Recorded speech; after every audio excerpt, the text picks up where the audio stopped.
তায়েফের যুবকরা যখন আমার হাবিবকে রক্তাক্ত করেছিল, উহুদের ময়দানে যখন দান্দার মোবারক শহীদ করেছিল, আল্লাহ পাক জিবরাইলকে ডাক দেয়া কই, জিবরাইল রে আর দেরি করিস না, আমার হাবিবের রক্ত যদি জমিনের মধ্যে পড়ে যায় কিয়ামত পর্যন্ত এই জমিনে কোনো গাছ হবে না।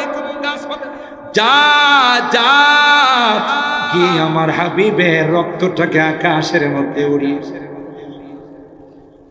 কথা বলেন ঠিক না বেটি? कर दिया जंगे उहद में मुस्तफा दमदा शहीद, कर दिया जंगे उहद में मुस्तफा दमदा शहीद, ये शरीयत ये तरीक़त हमको मिलने के लिए। আমাদের তো हजरत अबू तलहा का फिदा का भी उम्मी ला तुशरिफ, ও পয়গম্বর আপনার উপর আমার মা বাবা কুরবান, আপনি মাথা মোবারক উঠান। বৃষ্টির মতো কাফেরদের তীর আসছে। হযরত আবু তালহা আল্লাহর পয়গম্বরের সিনা মোবারককে তার সিনার সঙ্গে জড়াইয়া কয়, নাহারি দুনা নাহারিকা ইয়া রাসূলুল্লাহ, এ পয়গম্বর তলহার সিনাটা আপনার সিনার সঙ্গে তীর আসবে গো তলহার গায়ে, আপনার গায়ে একটা তীর তলহার গায়ে যতক্ষণ এক ফোঁটা রক্ত আছে পড়তে দেব। আল্লাহু আকবার। নাহারি দুনা নাহারিকা ইয়া রাসূলুল্লাহ। এই ছিল সাহাবায়ে কেরাম, যারা নিজের জান কুরবান করে দিয়েছেন, নিজের জীবন বিসর্জন করে দিয়েছেন। এই গ্রামকে বাংলাদেশের বিশেষ করে ব্রাহ্মণবাড়িয়ার এমন কোন ওলামায়ে কেরাম নাই যারা ভালোবাসেন না। কি বলেন ঠিক কিনা? আপনারা মুরব্বীরা জানেন, রাইসুল মুফাসসিরিন এই গ্রামের এক মাথার থেকে হাঁটা শুরু করছে, আট মাথায় হেঁটে গেছে, ঘরে ঘরে ঢুকছে, দুধ খেয়েছে। আমি নিজে তার পিছনে পিছনে গেছি, সত্যি হুজুর তার টাইম পাশে থাকে। কথা বলেন ঠিক? কোথাও এই রাইসুল মুফাসসিরিন এইভাবে সময় দেয় না। এমনকি বড়াইলে তিনি থেকে তাফসীর করছেন, তারপরে ঘরে ঘরে যায়, বলতো সাতিয়ান আমার কলিজাতে। আমি নিজে শুনছি, এত ভালোবাসতেন সাতিয়ানের এই মানুষগুলো। মুফতি সাহেব হুজুর রাহমাতুল্লাহি আলাইহি, আমি আমার ছোট বোনের বিয়ের দাওয়াত দিলাম, হুজুর আপনি যদি কষ্ট করে যান খুশি হবে। সাতিয়ান গ্রামে আমি যাবো না, তুমি কইলাটা কি? অথচ একজন মাদারজাত ছিলেন, সে চলে আসছে। এই ঐতিহ্য কিন্তু আমাদের ভুলে গেলে চলে। কথা বলেন ঠিক কিনা? আজকে হয়তো সেই মুরব্বীরা অনেকে, হাজী মজুর আলী সাহেব নাই, কালামিয়া মেম্বার সাহেব নাই, আরো যারা মুরব্বীরা ছিলেন এরা হয়তো নাই, কিন্তু তাদের উত্তরসূরির আমরা আসি না নাই। আমাদের কিন্তু এই ঐতিহ্য ভুলে গেলে চলবে না। আজকে 50তম বার্ষিক মাহফিল, এই মাদ্রাসাকে ছোট করে দেখলে হবে না।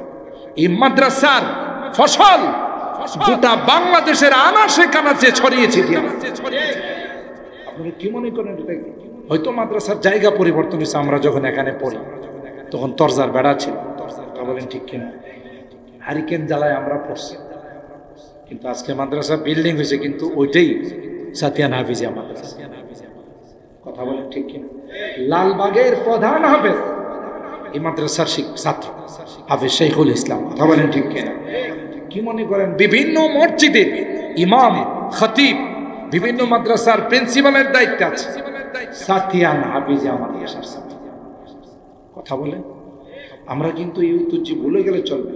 মাদ্রাসা মাঝখানে একটু ভাঙ্গন সৃষ্টি হয়েছিল, আলহামদুলিল্লাহ আমাদের যোগ্য হাফেজ সব পাইছি আমরা, বড় মেহনতি।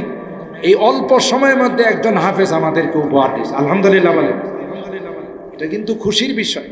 আমাদের মসজিদ মাদ্রাসা নিয়ে মহল্লায় পাড়ায় কিছু না কিছু মনোমালিন্যতা থাকতে পারে মানুষ, কিন্তু এই সকল প্রতিষ্ঠান নিয়ে আমাদের মধ্যে কোনো ভেদাভেদ থাকে। কথা বলেন ঠিক কিনা? এটা আমাদের মুরব্বীদের রেখে যাওয়া আমার। আজকের মাহফিলের যিনি প্রধান ম্যান, ব্রাহ্মণবাড়িয়ার মুরব্বী নয়, গোটা বাংলাদেশের মুরব্বী। বাংলাদেশ হেফাজতে ইসলামের সংগ্রামী মহাসচিব। এটা চারটিখানি কথা নয়, এই দৌলত ব্রাহ্মণবাড়িয়ার নসিবে জুটছে। কথা বলেন ঠিক কেন? আর জুটবে না কেন? গোটা বাংলাদেশের, গতকাল আমি সিলেট থেকে প্রোগ্রাম করে আসছি, আগামীকাল প্রোগ্রাম আমার সেই সাবা। আমি বাংলাদেশের আপনাদের দোয়াই, মানুষটা ছোট, আমার এলেম কালাম নাই, তো প্রতিদিন আমার 200 থেকে 300 ফোন আসে শুধু মাহফিলের, প্রতিদিন। এটা আমার কোনো কারামতে না, এটা আপনাদের দোয়ায়। এত মানুষের তাকাজা, এত চাহিদা, আমাকে যদি আমি ঘুম খোলা রাখি রাত্রে ঘুমাইতেও দিবেন এই অবস্থা। এটা আমার কোনো কারামতি নয়, রাইসুল মুফাসসিরিনের দোয়া, আপনাদের এলাকার মুরব্বীদের দোয়া। আমি সহিলপুর তাফসীর মাঠে বলছি, যেইভাবে আমার গাড়ি অ্যাক্সিডেন্ট করছে, মেইন রোড থেকে 10 হাত নিচে গাড়িটা চলে গেছে, কোনো কারণে গাড়িটা পল্টি খাইলে আমার গাড়ি, আমার ড্রাইভার আমাকে হয়তো লাইট মাইরা খুঁজেও পাওয়া যেত, কিন্তু গাড়িটা সুন্দর করে গিয়ে আস্তে করে নিচে পড়ে গেছে। আমি বাসায় গিয়ে সেজদায় পড়ে রয়েছি যে আল্লাহ, এটা তুমি আমারে বাঁচাইছো, কুদরতি হাত দিয়ে বাঁচাইছে। আমার আঙ্গুলে একটা আঁচড় লাগে, কোথাও কোনো আঁচড় লাগে না, গাড়ির ক্ষতি হয়েছে হোক, তা মালের উপর দিয়ে গেছে। আমার ড্রাইভারের একটা আঁচড় লাগে না, আমার একটা আঁচড় লাগে না। এটা কি মনে করছেন? এটা আপনাদের দোয়া, মুরব্বীদের দোয়া। কথা বলেন ঠিক কিনা? এই ব্রাহ্মণবাড়িয়া সন্তান আল্লামা শেখ সাজেদুর রহমান সাহেব, তিনি হাইয়াতুল উলিয়ার কো-চেয়ারম্যান, বেফাকের কো-চেয়ারম্যান। বাংলাদেশের এমন কোনো বড় পোস্ট নাই যে পোস্টের মধ্যে ওনার দখল। হুজুর খবর পাঠাইছে সাতিয়ান গ্রামে আমি আসবো রাত্রে 1টা বাজে। আলহামদুলিল্লাহ করবেন না? অনেক জায়গাতে হুজুর আমার সামনে দেখছেন না, যাবো না, না করে যাবো না। কিন্তু এই গ্রামের সাথে যে তাদের একটা দিলের কানেকশন, কলবের কানেকশন, এটা কিন্তু ছোট করে দেখলে চলে। তাই আমি আপনাদেরকে অনুরোধ করবো, আপনাদের সন্তান হিসাবে, হুজুর আসতে যদি আধা ঘন্টা দেরি হয়, আমরা কি চলে যাব? বলেন কে কে থাকবো? হাত তুলি। অনেকে হাত তোলে না, চিন্তা করতেছে যে না, অবস্থা বুঝে ব্যবস্থা। লিল্লাহে তাকবীর, লিল্লাহে তাকবীর, হাত নামান, আল্লাহ কবুল করেন। হুজুর আসা পর্যন্ত আমি আপনাদের সন্তান হিসেবে আপনারা মহব্বত করেন, জানি আমারে ফেলাই দেওয়া যাবে না। আর হুজুর আসলে স্টেজে চলে আসবে। হুজুর চলে আসছে, ফোন দিছে যে আমি আসতেছি, মাহফিলটা যেন আব্দুল বাতিল মাওলানাকে ধরে রাখতে পারবো, আমি কিছুক্ষণের মধ্যে চলে আসতেছি। তো একজন মেহমান যদি আসতেছে, আমরা গেলাম। মেহমান যদি বিয়ে আপনার বাড়িতে আমো, আচ্ছা আমি না, আমি থাকতাম না, কথা বা তাহলে বিয়ে খুব খুশি কোনো। এটা আমাদের মুরব্বীদের অবদান, বিশেষ করে হাজী মহিদুর আলী সাহেবের কথা না বললে এটা এটা অকৃতজ্ঞতা হবে। এই মানুষটা তার জীবনটা মসজিদ মাদ্রাসা তাফসিরের জন্য ওয়াকফ করে দিয়েছিল। আল্লাহ তার খবরটাকে নূরে নূরান্বিত করে দেন। তার স্ত্রী অসুস্থ আছে, আল্লাহ তাকে সুস্থতার জিন্দেগি নসিব করে দেন। তো মোহতারাম হাজিরিন, কথাটা আগে এই জন্য বললাম যে হুজুর আসতে আসতে আমি কয়েকটা কথা আপনাদের খেদমতে আরজ করব। আমাদের এই মাদ্রাসার একটা ঐতিহ্য আছে। এই মাদ্রাসা আলহামদুলিল্লাহ এখন আমি বাড়িতে এসে ছাত্রদের যে তিলাওয়াতগুলো শুনছি, এতে আমার দিলটা ভরে গেছে যে এখানে সুন্দর আন্তর্জাতিক মানের তিলাওয়াত এখন হচ্ছে, আলহামদুলিল্লাহ বলে। গোটা বাংলাদেশে এখন হিফজুল কোরআন মাদ্রাসাগুলোতে কম্পিটিশন হয়, প্রতিযোগিতা হয়। সেই মানের একটা মাদ্রাসা আমরা আশা করতেছি ইনশাল্লাহ কিছুদিনের মধ্যেই গোটা জাতিকে আমরা উপহার দিতে পারবো। আল্লাহ কবুল করেন, আমিন। সম্মানিত সুধী, মানুষের জীবনটা একটা বরফের মতো। কার মতো? আপনি আমি বলতে পারবো না কোন দিনকে হঠাৎ করে চলে যায়। আমার মামা হয় আতাওর মামা, বয়স আমার থেকে ছোট। তাহলে বললেন, আমি হঠাৎ করে আমার আম্মা যখন বললো তোমার আতাওর মামা নাই, আমি তো একবারে চমকাই গেছি, মামা নাই, কি হয়েছে? কষ্ট করে চলে গেছে। বলুন তো দেখি কার গ্যারান্টি আছে? বলুন, জোয়ান বুড়া মধ্য বয়স, কোনো গ্যারান্টি আছে? কাহার কোনো গ্যারান্টি নেই। এই যে বসা আছেন, এটাই আপনার সম্পদ, এটাই আপনার সামান। আপনি কোরআনের মহব্বতে বসা। দুনিয়ার আদালতে মানুষ যখন আসামি হয়, তখন তার পক্ষে ব্যারিস্টারি করার জন্য, ওয়াকালতি করার জন্য উকিল ধরা হয়, লয়ার ধরা হয়, ব্যারিস্টার ধরা হয়। সে যায় বলে মহামান্য আদালত, আমার মক্কেল নির্দোষ, রাজনৈতিক প্রতিহিংসার শিকার, তার পক্ষে সফাই না বেটি। আল্লাহ তো একটা আদালত কায়েম করে, বলেন কোরআনে আছে না? وَنَضَعُ الْمَوَازِينَ الْقِسْطَ لِيَوْمِ الْقِيَامَةِ فَلَا تُظْلَمُ نَفْسٌ شَيْئًا وَإِنْ كَانَ مِثْقَالَ حَبَّةٍ مِّنْ خَرْدَلٍ أَتَيْنَا بِهَا وَكَفَى بِنَا حَاسِبِينَ। আল্লাহ বলেন কিয়ামতের কঠিন ময়দানে ইনসাফের আদালত কায়েম করব, যেখানে কোন রকমের বেইনসাফি হবে না, দুই নাম্বারই হবে না। এই দুনিয়ার মানুষ তোমরা যখন আদালত বানাও, নির্দোষ মানুষকে তোমরা ফাঁসির কাস্টে ঝুলাও, কথা বলেন ঠিক কিনা? রাজনৈতিক প্রতিহিংসার শিকার হইয়া বহু মানুষকে তোমরা ফাঁসির কাস্টে ঝুলাইছো। বিচারকদেরকে সাংবাদিকরা প্রশ্ন করে, কোন আইনের কোন লয়ের ভিত্তিতে আপনি তাকে ফাঁসি দিলেন? বিচারক ডাক দিয়া কয়, উপরের নির্দেশ। কথা কয় না, তাতে বোঝা গেল তাও বিচারকের উপরেও চাপ, কারণ সেও জানে আমি যে এই জায়গাতে আসছি বিভিন্ন লবিং করে আসি। কথা কম। আল্লাহ কোরআনুল কারীমের শুরুতেই সূরাতুল ফাতিহার শুরুতে আল্লাহ কয় মালিকি ইয়াউমিদ্দিন। না রে না, আমি বিচারক নয়, আমি বিচারের দিনের মালিক, আমার উপর কারো কোনো চাপ নাই। আমি স্বয়ং বিচারক নয়, বিচারের দিনের মালিক। আমার আদালতে কোনো বেইনসাফি হবে না, আমার আদালতে কোনো দুই নাম্বারই হবে না। কেউ নেক করছে তাকে গুনাহ দেওয়া হবে, কেউ গুনাহ করছে নেক দেওয়া হবে, কারণ কেউ আমার আত্মীয় না। কথা কয়, কেউ আমার দলের নয়, সবাই আমার বান্দা। যা করেছে সেই অনুযায়ী তাকে বদলা দেওয়া হবে। কথা বলেন ঠিক কিনা?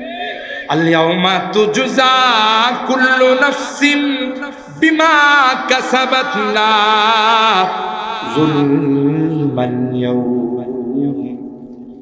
আল্লাহ বলেন আজকে কোনো জুলুম হবে না।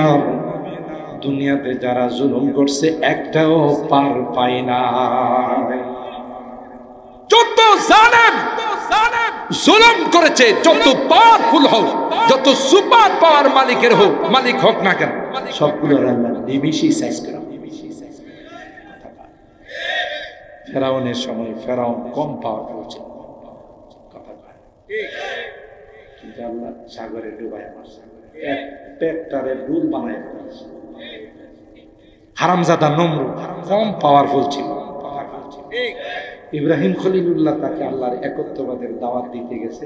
এ বদমাশে কয় কি, তোমার রব কেডা? কয় আমার রব্বি আল্লাযী ইউহয়ী ওয়া ইউমীত, যিনি হায়াত মওতের মালিক। কয় এটা তো আমিও পারি। হেও বলে এটা পারে। চিন্তা করছেন আল্লাহ তাআলা খলিল হযরত ইব্রাহিম খলিল, তুমিও পারো। قال فإن الله يأتي بالشمس من المشرق فأتي بها من المغرب। তাহলে তোমার পাওয়ারটাই তো দেখাই দাও। আল্লাহ তো পৃথিবীর সূচনা লগ্ন থেকে পূর্ব দিক থেকে সূর্য উদিত করে, পশ্চিম দিকে ডুবায়। তুমি বেড়া হইলে উল্টা করে। পায়জামা ঠান্ডা আছে না গরম হয়েছে? হের পায়জামা এমন গরম হয়েছে কিচ্ছু পারে না। কইতেছে যে কিন কর্তব্য বিমুখ। মানুষের একটা স্বভাব হলো যুক্তি তর্ক দিয়া না পারলে কিরে হাত থাকতে মুখে আবার কথা কিসের। এরকমের লোক সমাজে আছে না নাই? এই জাতীয় স্বভাব যাদের আছে মনে করবেন এদের রক্তের মধ্যে নমরুদার রক্ত ঢুকে আসে। আর ক্ষমতা টিকে রাখার জন্য যারা মানুষ হত্যা করে তাদের রক্তের মধ্যে ফেরাউনের রক্ত ঢুকে আসে। কোরআনের ফেরাউনে যখন বলল বনী ইসরাইলের একটা সন্তান আপনার ক্ষমতা নিয়ে যাবে, ফেরাউন তাই আমার ক্ষমতা নিয়ে যাব, মার যত বনি ইসরাইলের সন্তান আসবে ইউযাব্বিহুনা আবনাআহুম ওয়া ইস্তাহয়ুনা নিসাআহুম। মা কথা বলেন ঠিক কিনা? মায়েরা লাভ হইল কই? যার জন্য মারছে হ্যাঁ কুলে ওইটা দাড়িতে এমন থাপড়া দিছে, কথা কার কই পরে পারে না না পারে এখনই প্রতিশোধ নিয়ে আনে। কথা বলেন ঠিক কিনা? আল্লাহ যদি কাউকে সহযোগিতা করে কেউ ঠিক। মক্কার আবু জাহেলের গোষ্ঠীরা যখন দেখে দলে দলে মানুষ আল্লাহ নবীর আখলাক আর চরিত্র দেখে মুসলমান হয়ে যাচ্ছে, তখন এরা সিদ্ধান্ত নিল আবু জাহেলের নেতৃত্বে নরমে আর কাম হইব না, সবাই মিলে মুহাম্মদের হত্যা করবে। দেখছেন নি কারবারটা? এটি সব এক রক্তের, সব কি এক রক্ত, অথচ তাদের জানা নেই যে মুহাম্মদের দায়িত্ব কে নিয়েছে। যার চেহারা মুবারক দেখে দেখে দূরের থেকে মানুষগুলো আয়েশা কয় লাইসাল ওয়াজহু হাদাল ওয়াজহু লাইসা বিওয়াজহিন কাযাব, এটা কোনো মিথ্যুক মানুষের চেহারা, ঠিক কিনা ভাই? जब हुस्न था उनका जलवानुमा अनवार का आलम क्या होगा, हर कोई फिदा है बिन देखे दीदार का आलम क्या होगा। अरे ना देखे যারা আমরা আল্লাহর নবীকে দেখি নাই, সারাক্ষণ দিল কান্দে যদি নবীর স্বপ্ন একটু দেখতাম। যে নবীর চরিত্রের মধ্যে যদি কেউ আঘাত করে ব্যঙ্গ করে কটূক্তি করে লক্ষ লক্ষ যুবক দাঁড়িয়ে যা তার বুকের তাজা রক্ত বিলিয়ে দেওয়া, কথা বলেন ঠিক কিনা? অথচ নবীর মহব্বত আর ভালোবাসা অন্তরের মধ্যে কি পরিমাণ ঢুকছে, সুবহানাল্লাহ। আর যারা দেখছে তাদের কলিজার অবস্থা কি ছিল, সুবহানাল্লাহ। हर कोई फिदा है बिन देखे दीदार का आलम क्या होगा, जिस वक्त में थे खिदमत में उनकी अबू बकर उमर उस्मान आली, যার খেদমতে খলিফাতুল মুসলিমিন হযরত আবু বকর সিদ্দিক রাদিয়াল্লাহু তাআলা জীবনটা কাটায়। আল্লাহর হাবিব বলেন আবু বকর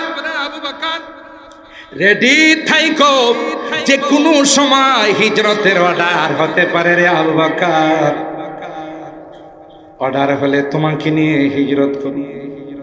আবু বকর ওই দিন থেকে আর রাত্রে কোনোদিন ঘুমায়। আল্লাহর হাবিব হুজরা মুবারকে বসে তিলাওয়াত করতেছিলেন, মক্কার কাফেররা চতুর্দিকে ঘেরাও করে ফেলে। জিবরাইল কয় ও পয়গম্বর বাহিরের কি কোনো খবর রাখেন? না রে ভাই জিবরাইল, কিসের খবর? চতুর্দিকে আপনাকে হত্যা করার জন্য ঘেরাও করে তলোয়ার নিয়ে দাঁড়িয়ে। আল্লাহ পাক আমাকে পাঠাইছেন, দেরি না এক্ষুনি আপনাকে বাহির হয়ে চলে যাই। এ ভাই জিবরাইল, কি করে যাব? চতুর্দিকে তলোয়ার নিয়ে পজিশন নিয়ে দাঁড়িয়ে আছে। মুষ্টির মধ্যে ভালো নিবেন আর শুধু শাহাতিল উজু বলে আপনি ফুৎকার মারবেন, চতুর্দিকে আল্লাহ তাদের চোখের মধ্যে পৌঁছাই দিবে। তারিখের কিতাবের মধ্যে আসে আল্লাহর পয়গম্বর এক মুষ্টি বালু নিয়ে শুধু বলেছিলেন শাহাতিল উজু। আল্লাহর কসম, তারিখের কিতাব খুলে দেখুন, ওই বালুগুলো আল্লাহ পাক মুশরিকদের চোখের মধ্যে পৌঁছে একদিকে ফুৎকার মেরেছেন, চতুর্দিকে কে পৌঁছাই দিয়েছেন? আর একটু জোরে বল।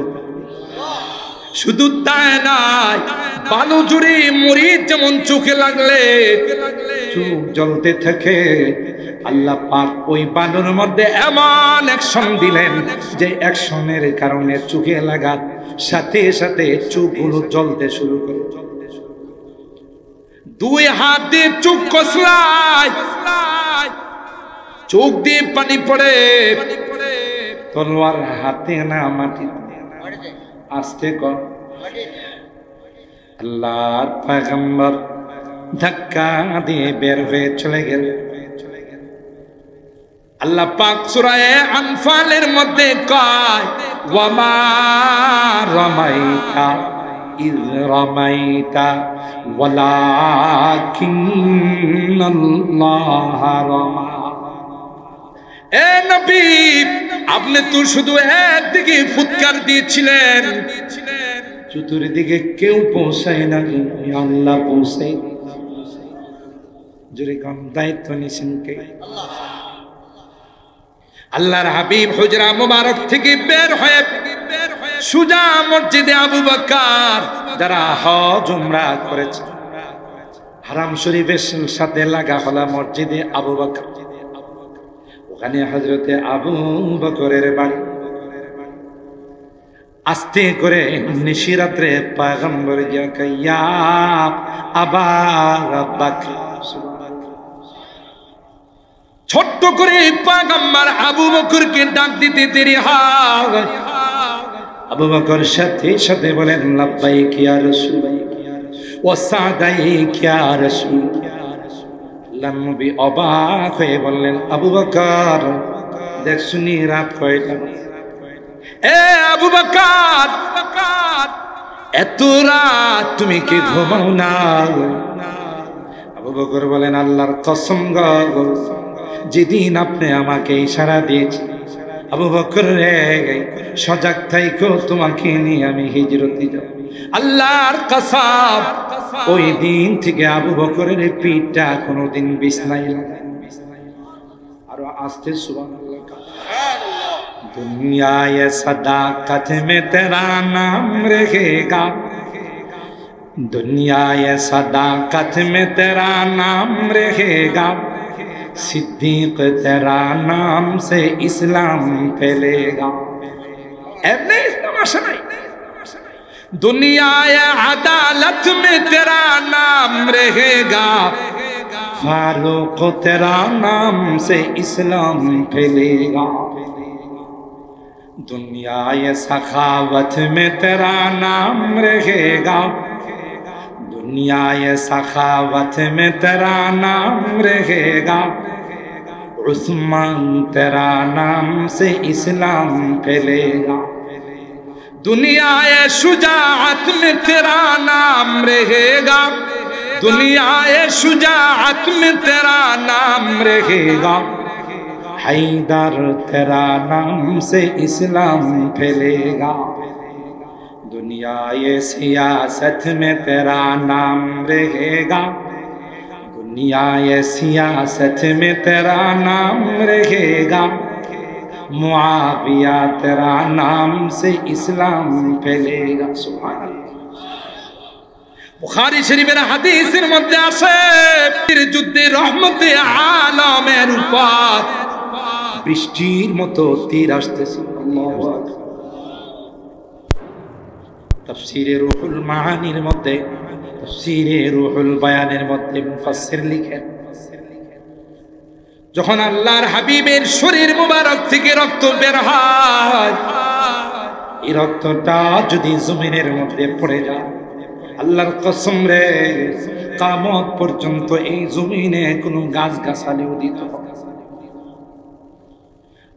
তায়েফের যুবকরা যখন আমার হাবিবকে রক্তাক্ত করেছিল, উহুদের ময়দানে যখন দান্দার মোবারক শহীদ করেছিল, আল্লাহ পাক জিবরাইলকে ডাক দেয়া কই, জিবরাইল রে আর দেরি করিস না, আমার হাবিবের রক্ত যদি জমিনের মধ্যে পড়ে যায়, কিয়ামত পর্যন্ত এই জমিনে কোনো গাছ হবে না। যা যা গিয়ে আমার হাবিবের রক্তটাকে আকাশের মধ্যে উড়িয়ে কথা বলেন ঠিক না বেটি? कर दिया जंगे उहद में मुस्तफा तमदा शहीद, कर दिया जंगे उहद में मुस्तफा तमदा शहीद, ये शरीयत ये तरीक़त हमको मिलने के लिए। আমাদের জন্য কথা বলেন ঠিক না? हज़रत अबू तलहा का फिदा का भी उम्मी ला तुशरिफ, ও পয়গম্বর আপনার উপর আমার মা বাবা কুরবান। আপনি মাথা মোবারক উঠাবেন, বৃষ্টির মতো কাফেরদের তীর আসছে। হযরতে আবু তালহা আল্লাহর পয়গম্বরের সিনা মোবারককে তার সিনার সঙ্গে জড়াইয়া কয় নাহারি দুনা নাহারি কা ইয়া রাসূলুল্লাহ, এ পয়গম্বর তলহার সিনাটা আপনার সিনার সঙ্গে তীর আসবে গো তলহার গায়ে, আপনার গায়ে একটা তীর তলহার গায়ে যতক্ষণ এক ফোঁটা রক্ত আছে পড়তে দেব। আল্লাহু আকবার। নাহারি দুনা নাহারি কা ইয়া রাসূলুল্লাহ। এই ছিল সাহাবায়ে কেরাম যারা নিজের জান কুরবান করে দিয়েছেন, নিজের জীবন বিসর্জন করে দিয়েছেন। আর আমরা সেই নবীর রেখে যাওয়া আদর্শ, সেই নবীর রেখে যাওয়া তার কোরআন, আমরা যদি কোনো কারণে এটাকে হারিয়ে ফেলি, আমাদের কাছ থেকে যদি সে বিলে চলে যায়, কি জবাব দেব আমরা আল্লাহর দরবারে? কথা বলেন ঠিক কি? যে নবী শফিউল মুজনিবিন, শাফাআতে কুবরা যিনি পাবেন, সেই নবী কোরআনের পক্ষে যারা থাকবে না তাদের বিরুদ্ধে আল্লাহর আদালতের মামলা। নাউযুবিল্লাহ। وقال الرسول يا ربي إن قوم اتخذوا هذا القرآن مهجورا। আল্লাহ বড় কষ্ট করে সাতিয়ানের জমিনে কোরআন রেখে আসছে, কিন্তু সাতিয়ানের মানুষ কোরআনকে ছেড়ে দিছে।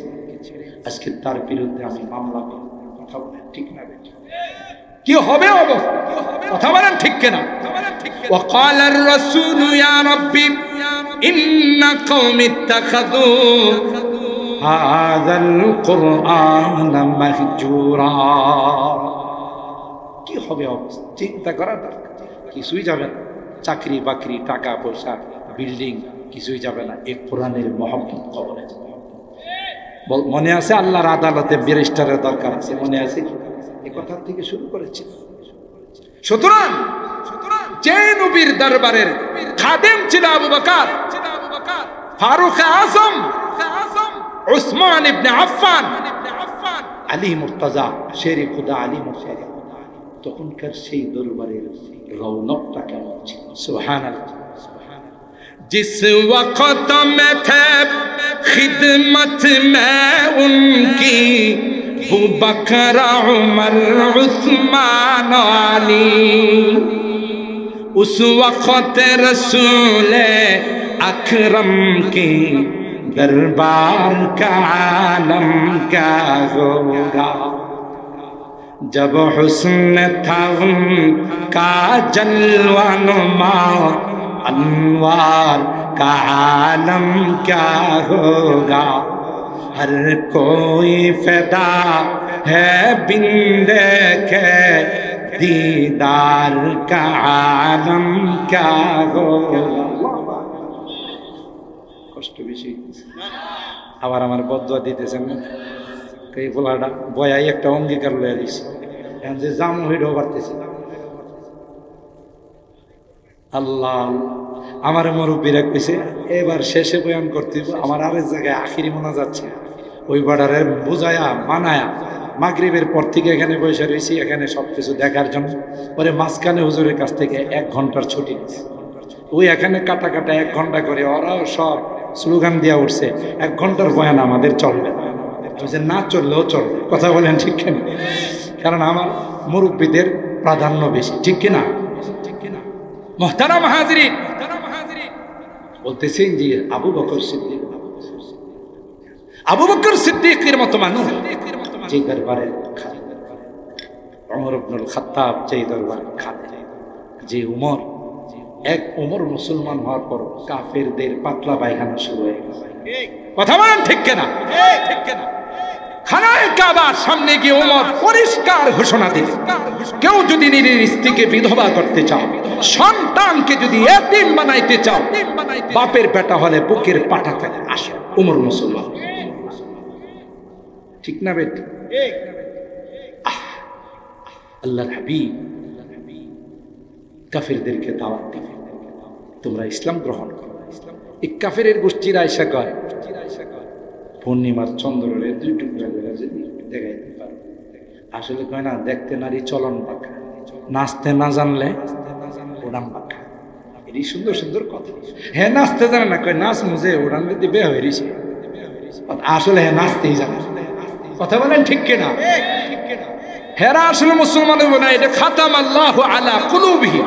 আল্লাহ কই নবী এর পিছনে মেহনত করে লাভ নাই, কামারের দোকানে কোরআন করে লাভ নাই। কথা বলেন ঠিক কিনা? এটি মুসলমান হইব না। কিন্তু আপনারা খালি খালি পেরেশান করেন। মোহাম্মদ পূর্ণিমার চন্দ্রটাকে যদি দুই টুকরা করে দুইটা পাহাড়ে ফেলাই দিতে পারো, তাইলে মনে করবো তুমি আসলে আল্লাহ নবীকে মানবা। যদি করতে পারি, হ্যাঁ মানবো না, আল্লাহর কাছে ফরিয়াদ করলেন, আল্লাহ আপনি একটু কইরা দেন। আল্লাহ আপনি আমার কাছে চাইবেন, আমি দিব না, এটা হতে পারে। সুবহানাল্লাহ কা সাআতি শাজার নাতাকাল হাজার শুক্কাল কমারু বিইশারাতিহি। আল্লাহর হাবিবকে বললেন, পয়গম্বর শাহাদত আঙ্গুলি দিয়া পূর্ণিমার চন্দ্রকে আপনি ইশারা করেন।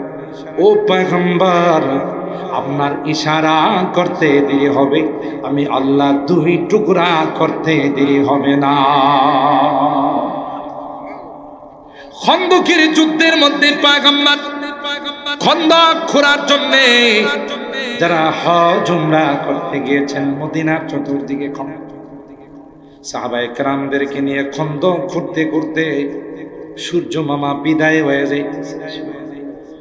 আসরের নামাজ পয়গম্বর পড়ে না, সূর্যকে ডাক দেয়া কয়, সূর্য তুই কি জানিস না আমার আসরের নামাজ হয় না? থেমে যাও, আগে আসরের নামাজটা পড়ে নি, তারপরে তোর বিদায়। চাহে তুই ইশারু সে আপনি काया ही पलट दे दुनिया की। আপনি তো ইশারা করলে গোটা দুনিয়া পরিবর্তন হয়ে যায়। আল্লাহু আকবার। কুয়াতে পানি নাই, সাহাবায়ে কেরাম বলতেছেন হুজুর হুজুর পানি নাই, খাওয়ার পানি নাই। কথাই নাকি লালা মুবারক ফেলে দিয়েছে, পানি উতলায় আসা শুরু করছে।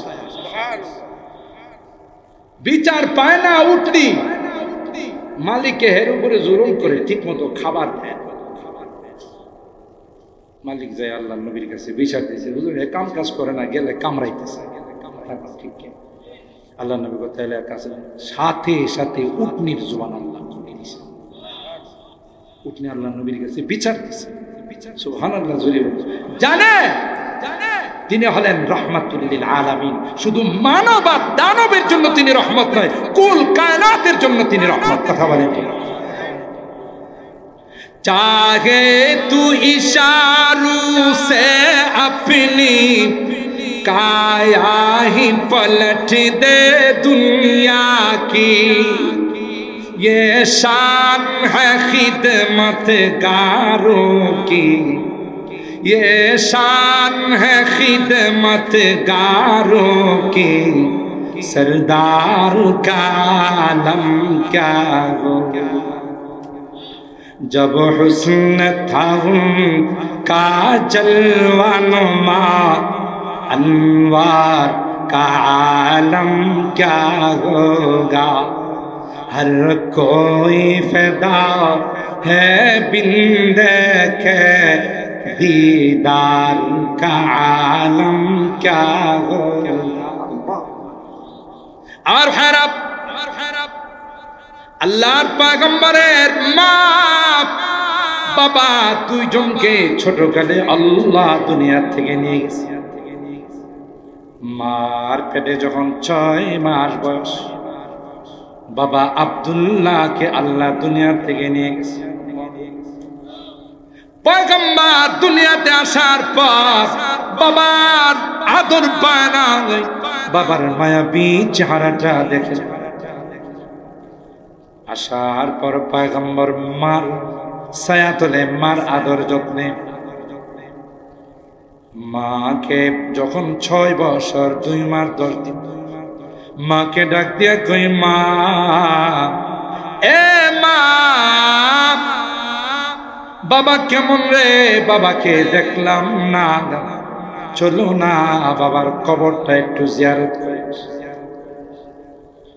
মা আমেনা শ্বশুর আব্বাজান খাজা আব্দুল মুত্তালিবকে কয়, আপনার এই এতিম নাতিটা বাবার কবরটা দেখতে। শ্বশুর আব্বাজান কই, মা রে, কবরটা তো অনেক দূরে, আরওয়া নামক জায়গা, তুমি মেয়ে মানুষ একা যাইবা কেমন?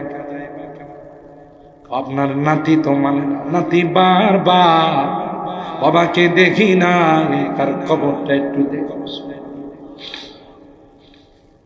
তারিখের কিতাবের মধ্যে আসে, খাজা আব্দুল মুত্তালিব বললেন, মা একা যেও না, উম্মে আইমান দাসীকে সাথে করে নিয়ে যাও, কারণ সফরের আদব হলো রফিকে সফর, সফরের একজন সঙ্গী থাকা, না হয় পকেট মাইরা মলম পাল্টি।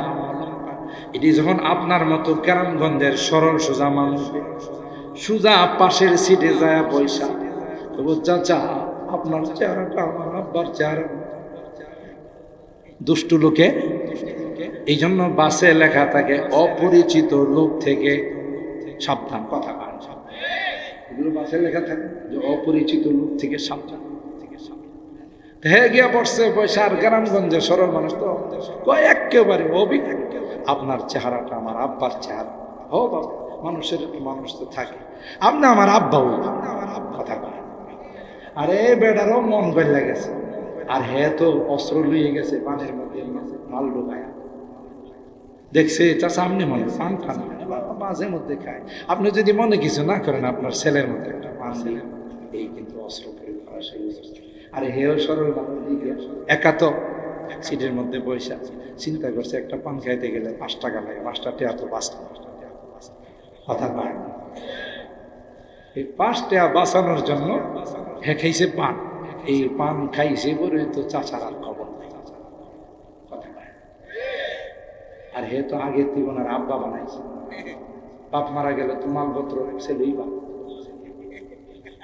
কথা কয়, বাপ মারা গেলে বাপের কিছু হইলে মীরার সূত্রে কে বাপ? হেউ তো ছেলে। যা ছিল বাবার পকেটে, মোবাইল টোবাইল টাকা পয়সা, কারণ মীরার সূত্র তো ভাই। কথা বলেন ঠিক সব লয়া সামনের স্টেশনে যায় নাইমা গেছে, বাপ তো ঘুমাই গেছে। কথা কয়, এই জন্য সুন্নত হলো দূরের সফরে গেলে একা না যাওয়া, একজনরে কিছু করলে আরেকজনরে পারবে না। কথা বলেন ঠিক কেন? খাজা আব্দুল মুত্তালিব বললেন, মান উম্মে আইমান দাসীকে নিয়ে যাও, সাথে থাকলে ভালো হবে, দূরের সফর তো। উম্মে আইমান দাসীকে নিয়ে আরওয়া নামক জায়গাতে গিয়ে মা আমেনা বললেন, বাবা মুহাম্মদ, এই যে কবরটা, এটা তোর আব্বার কবর। সুবহানাল্লাহ। তিনি কবরের সামনে দাঁড়ায়, আল্লাহ জানে তখন কি পড়ছেন, আল্লাহ কি পড়াইছেন, কি করছেন, লং টাইম ওখানে দাঁড়িয়েছিলেন। এই দিক দিয়ে যে আল্লাহর কুদরতি কারিশমা শুরু হয়ে যাবে, বাবার কাছে কি যে মা কেউ হারাবে, এটা মার গায়ে জ্বর চলে আসছে, হাসির কথা খুলে দেবে। একটা পর্যায়ে মা শুয়ে গেছে, বসে থাকতে পারে, মার মনে বাড়ি দিছে, এটা বোধ আমার শেষ। আল্লাহু আকবার বলেন, আল্লাহু আকবার। আর আল্লাহর কুদরতি কারিশমা হলো, এককভাবে আমার নবীর লালন পালনের দায়িত্ব কাউকে দেব না, আমি আল্লাহ নেব। সুবহানাল্লাহ, জুড়ে কবেন। কুদরতি কারিশমা দেখে আল্লাহর হাবিব ওখান থেকে এসে বারবার মাকে ডাক দেয়া, কয় মা চলো না আমরা মক্কায় যাই। মা যখন শেষ নিঃশ্বাস ত্যাগ করে উম্মে আইমানকে ডাক দেয়া, উম্মে আইমান রে, আমার আর মক্কায় যাওয়া হবে না। আমার শিশু মোহাম্মদ, এতিম মোহাম্মদ কি তোর কাছে আমানত দিয়ে গেলাম, সুন্দর করে আমার এতিম মোহাম্মদকে শ্বশুর আব্বা জানের কাছে দিয়ে আর আমার সালাম জানাবি রে, আর বলবে বৌমা তোমাকে সালাম জানাইছে, তোমার ছেলের কাছে রয়ে গেছে, তিনি আর আসবে না। এ মুসলমান, মার পরে দাদা কিছুদিন লালন পালন করলেন, দাদাও চলে গেল চাচার কাছে দিয়ে গেছে। আল্লাহর পয়গম্বরের বহিরাগত আশ্রয় হলো চাচা আবু তালেব, আর ভিতরগত আশ্রয় হলো আম্মা জান খাদিজাতুল কুবরা রাদিয়াল্লাহু তাআলা। মনের দুঃখ যখন হয় হেরা গুহায় হযরতে জিবরাইলের সঙ্গে দেখে, জিবরাইল আয়াত নিয়ে নাযিল হয়েছে। আল্লাহর হাবিবকে ডাক দেয়া কই ইকরা ইয়া মুহাম্মদ, এ মুহাম্মদ আপনি পড়ুন। আল্লাহর হাবিব জবাব দেন মা আনা বিকারি, আমি কি করে পড়বো, আমি তো কারো কাছে শিক্ষা অর্জন করি না। চাপ দিয়া কয় পড়তে হবে। কেমন ফেরেশতা চাপ দিছেন, যার গায়ে 600 পর লাগানো আছে, একটা পর দিয়ে যদি পৃথিবীর মধ্যে আঘাত করে সেকেন্ডের মধ্যে গোটা পৃথিবীটা উলট পালট হয়।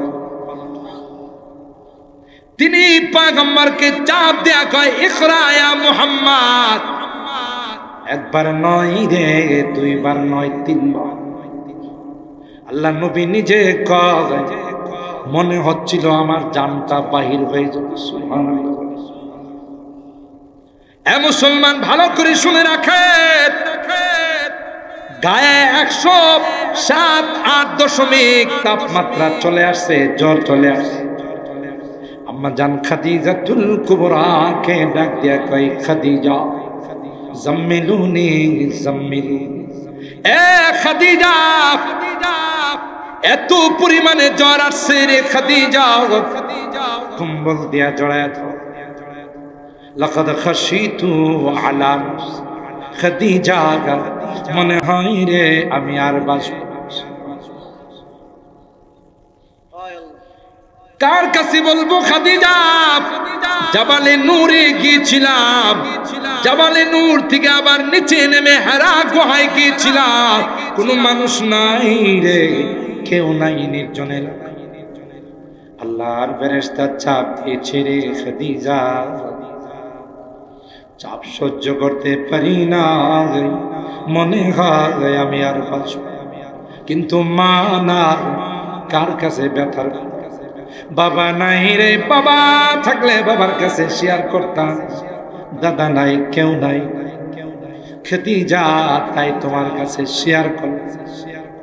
হযরতে খাদিজাতুল কুবরা রাদিয়াল্লাহু তাআলা আনহা পয়গম্বরকে সান্ত্বনা দেয়া কয় কাল্লা ওয়াল্লাহি লা ইউখজিকাল্লাহু আবাদা। আল্লাহু আকবার। নারে না পয়গম্বর, আল্লাহর কসম করে আমি বলতে পারি রে, আপনার মতো মহামানবকে আল্লাহ কোনদিন অপমান করবে। সুবহানাল্লাহ। খাদিজা সান্ত্বনা দেন। মক্কার সকল কাফেররা একত্রিত হয় আবু তালেবের কাছে আয়েশা কয়, আবু তালেব ভাতিজারে কি করে থামাইবা থামাও। ঘরে ঘরে দ্বন্দ্ব, একজন আওয়ামী লীগ করে আরেকজন বিএনপি, রাজনৈতিক দ্বন্দ্ব, একজন কাফের আরেকজন মুসলমান। সুতরাং এই দ্বন্দ্ব দেখতে চাই না, মিট করো। এই দ্বন্দ্বটা লাগাইছে তোমার ভাতিজা,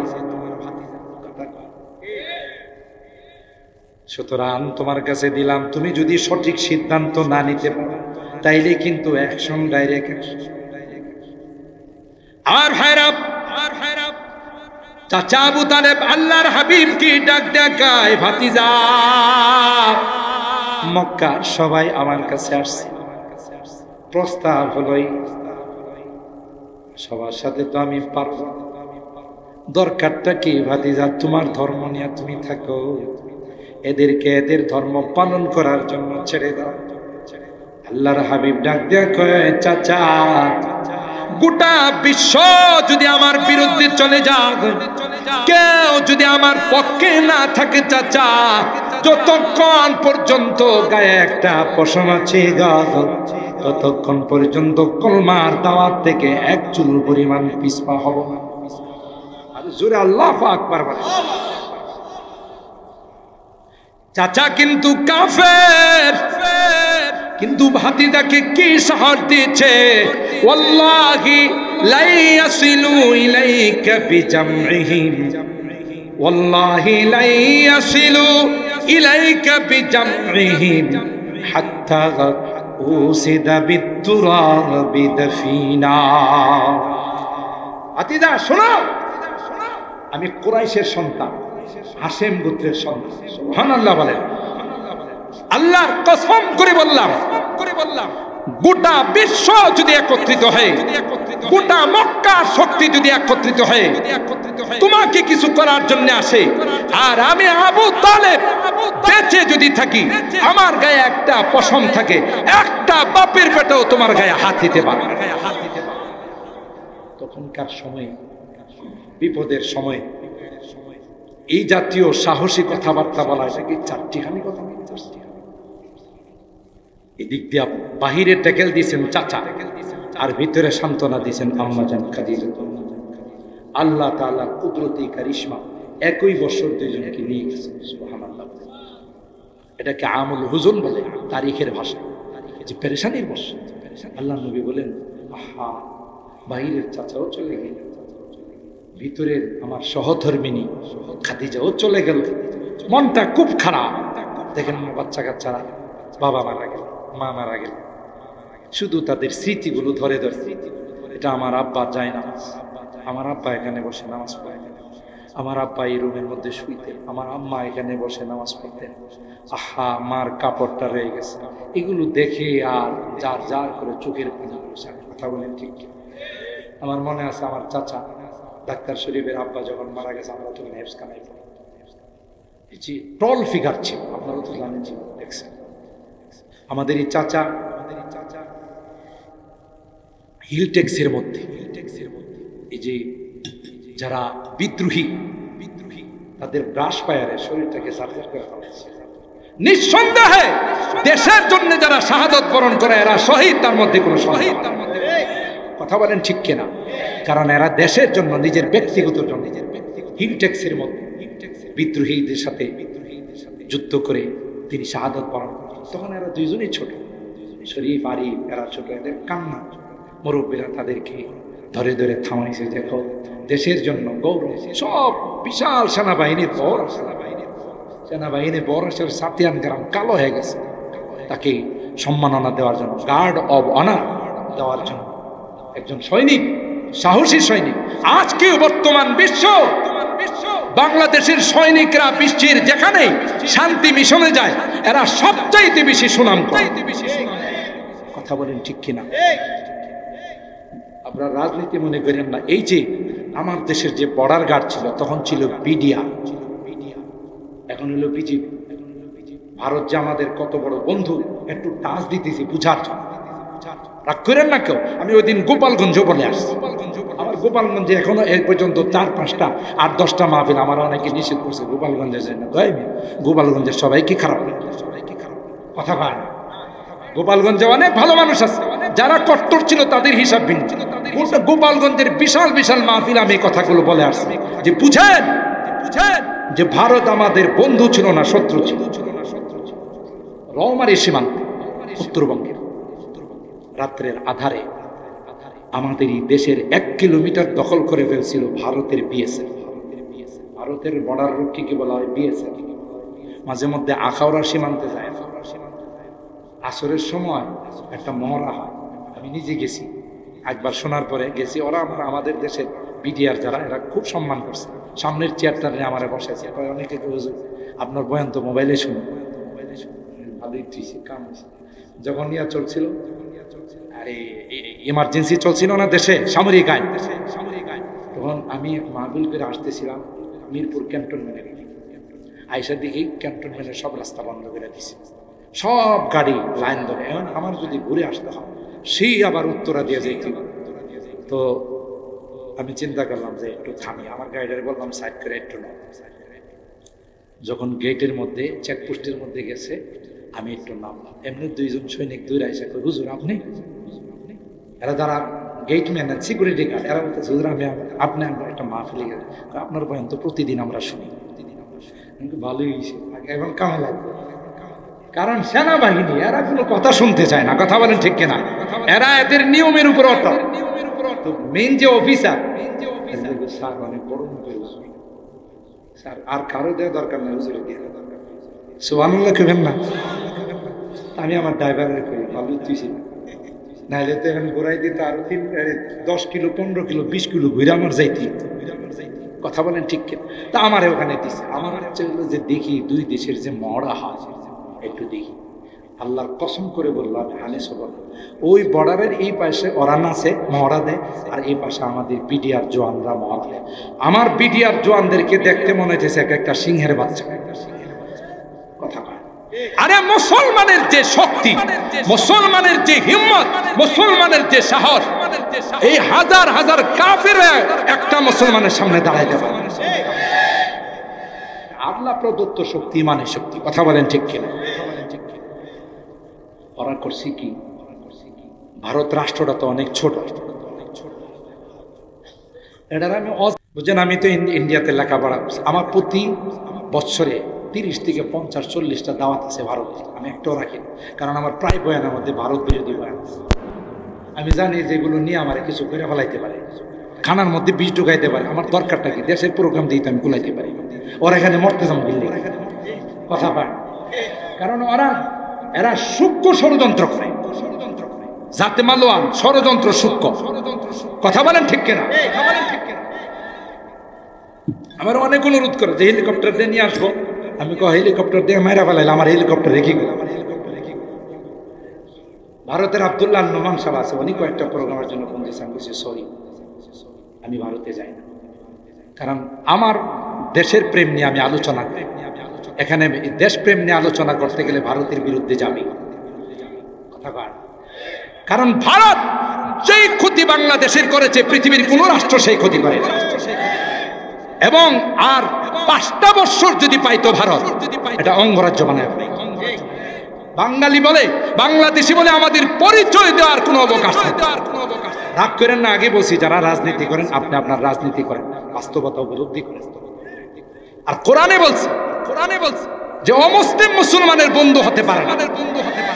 কার কথা মানবেন আপনি? আমার কথা মানবেন না কোরআনের কথা মানবেন? কোরআনের ভক্ত। তো যাই হোক, এরা আমার দেশের উপরে তাদের শকুনের নজর, বদনজর।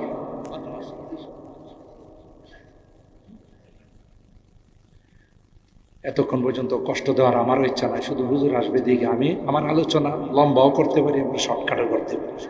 কখনো কখনো আমার আলোচনা আমি 20 মিনিটের মধ্যে শেষ করে দিই, আলহামদুলিল্লাহ। কারণ আমরা লম্বা সম্বা খুতবা পড়ি না, শর্টকাট খুতবা পড়ি, আলোচনা। আল্লাহ কবুল করেন, আমিন বলেন। আল্লাহ আমাদের এই মাহফিলকে কবুল করেন, আপনাদের এই বসাকে কবুল করেন, আমিন বলেন। তো এই অজাগ্রা রাষ্ট্র, তারপরও বাংলাদেশের প্রতি তাদের প্রতিষ্ঠিত। রাত্রের আধারে 1 কিলোমিটার দখল করে ফেলছে। তখনকার বিডিআর, বসেন হুজুরে না আসলে আমি এক্ষুনি দোয়া করে দেবো, আলোচনা লম্বা করবো। জি, কেউ যায়েন না, যেহেতু মেহমান আসলে উনি কষ্ট পাবেন। আল্লাহ কবুল করেন, আমিন বলেন। এরা 1 কিলোমিটার, শুনেন ভালো করে শুনেন, ষড়যন্ত্রগুলো কত সূক্ষ্ম দেখেন। 1 কিলোমিটার জায়গা রাত্রের আধারে দখল করে ফেলেছে। তখনকার আমাদের বিডিআর নৌজওয়ান যারা, তারা বিডিআর হেডকোয়ার্টারে ফোন দিছে। তখন রেজাকুল হায়দার ছিল বিডিআর প্রধান। ফোন দিছে যে স্যার এই কাহিনী। তখন তিনি সুজা বলছেন যে অ্যাকশন, ডাইরেক্ট অ্যাকশন, কোনো কথা নাই, তোমরা অ্যাকশনে যাও। অ্যাকশনে গিয়ে আমার নওজোয়ানরা মুহূর্তের মধ্যে 100 বিএসএফ কে বিনা হিসাবে জাহান্নামে পৌঁছাইছে। সুবহানাল্লাহ কইবেন না? কারণ এটি জাহান্নামে গেলে হিসাব নিকাশ করে লাভ আছে? বিনা হিসাবে এগুলোর জাহান্নামে পৌঁছাইছে। আমার বিডিআরদের একটার গায়ে এরা আঁচল লাগাই দেবে। তখন থেকে ভারতের টনক নড়ে গেছে। কোন রকমে চাচা আপনা যান বাছা, কোন রকমের দান খেতির ভিতর দিয়ে লাস্টি টাইনা নিয়ে কাটার ওই পারে না ফেলাইছে, কাটা তারের ওই পারে না ফেলাইছে। আমাদের একটার গায়েও টাচ করতে পারবে। কি খবর? Top of the country India, ইন্ডিয়ার পুরা রাষ্ট্রের মধ্যে এটা আলোড়ন সৃষ্টি করা ফেলাইছে। ভারত কে এইভাবে মাইরা পিছাই ফেলাইছে। ওরে বাপরে বাপ, কখনো যদি বাংলাদেশের সঙ্গে আমাদের যুদ্ধ হয়, বিডিআরদের মোকাবেলাই তো আমরা করতে পারবো, আর সেনাবাহিনী তো রিজার্ভ রয়েই গেছে। কথা বলেন ঠিক কেন? এই পরিকল্পনা তখন তাদের মাথায় আসছে, না, যে কোনো মূল্যে বিডিআরকে ধ্বংস করে দিতে। মুহতারাম হাজরিন, সেই পরিকল্পনা বাস্তবায়ন করেছে পিলখানা হত্যাকাণ্ডের মাধ্যমে। তখন বিডিআর প্রধান ছিলেন ব্রাহ্মণবাড়িয়ার সন্তান মেজর শাকিল। কথা বলেন ঠিক কিনা? এইভাবে প্রায় 57 জন চৌকস বিডিআরের অফিসার এই ভারতের পরামর্শে শেষ করে দেওয়া। আপনি কি মনে করেন গজব কি আল্লাহর এমনি আসছে? কথা কয় না। আর এই সকল পরিবারের আর্তনাদ আহাজারিতে আল্লাহর আকাশ বাতাস ভারী হয়ে গেল। তাদেরকেও মারছে, তাদের পরিবারের সদস্যদেরকেও মারছে। তো এটিকে আপনি কি মনে করেন? তো মুহতারাম হাজিরিন, যে কথা আপনাদের খেদমতে আরজ করতেছিলাম, যে অমুসলিমরা মুসলমানদের কোনোদিন বন্ধু হতে পারে। আল্লাহর হাবিব যখন সব মিলে প্রস্তাব দিছে, চাচা বললেন যে তুমি তোমার কাজ চালিয়ে যাও, আমি যতক্ষণ আছি কাহারো বাপের বেটার ক্ষমতা হবে না তোমার গায়ে ফুলের টুকি। 21 বছর যখন দুইজন চলে গেলেন, মনটা খারাপ না ভালো? আল্লাহ নবীর মনটা ভারাক্রান্ত, খুব কষ্ট। আল্লাহ চিন্তা করলেন যে আমার হাবিবের মনটা কষ্ট থাকবে, চলেন আসে আমি আপনাকে জান্নাত, জাহান্নাম, আরশ, কুরসি, লৌহ, কলম, জান্নাতুল মাওয়া সব দেখাই দিই। এই মেরাজের দাওয়াত দিলেন। সুবহানাল্লাহ। मेराज की सब हक मिलने वो अर्श मुअल्ला पर पहुंचे। এমন বাহন দিলেন যে বাহন এক কদম ফালায় তার দৃষ্টি যেখানে শেষ। সুবহানাল্লাহ।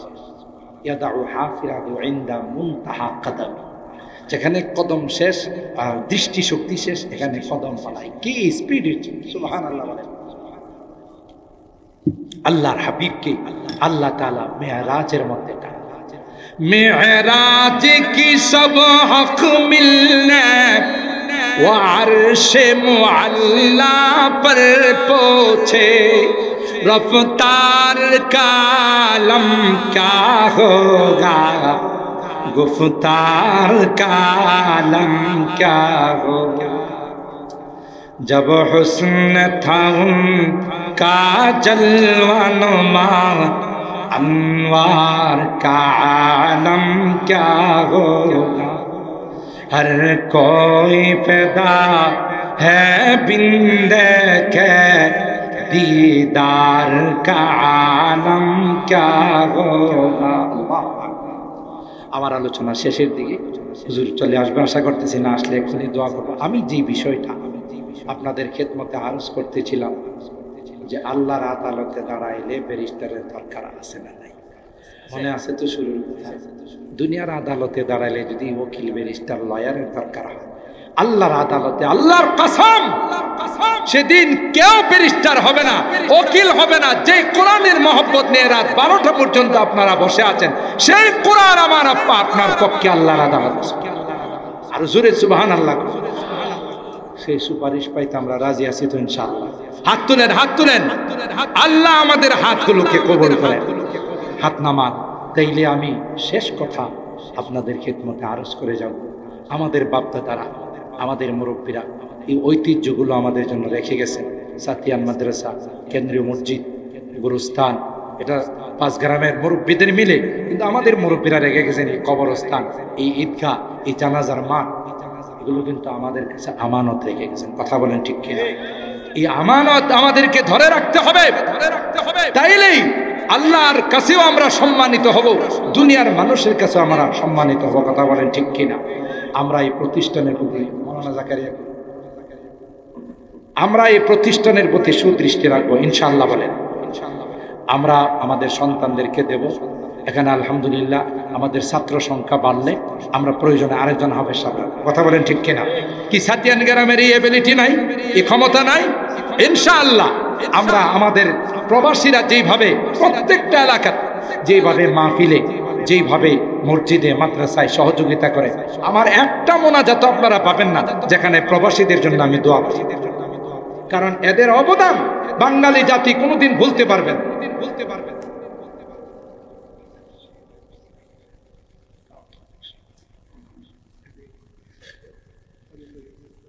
আচ্ছা হুজুর আয়সা পড়তেছে 10 মিনিট।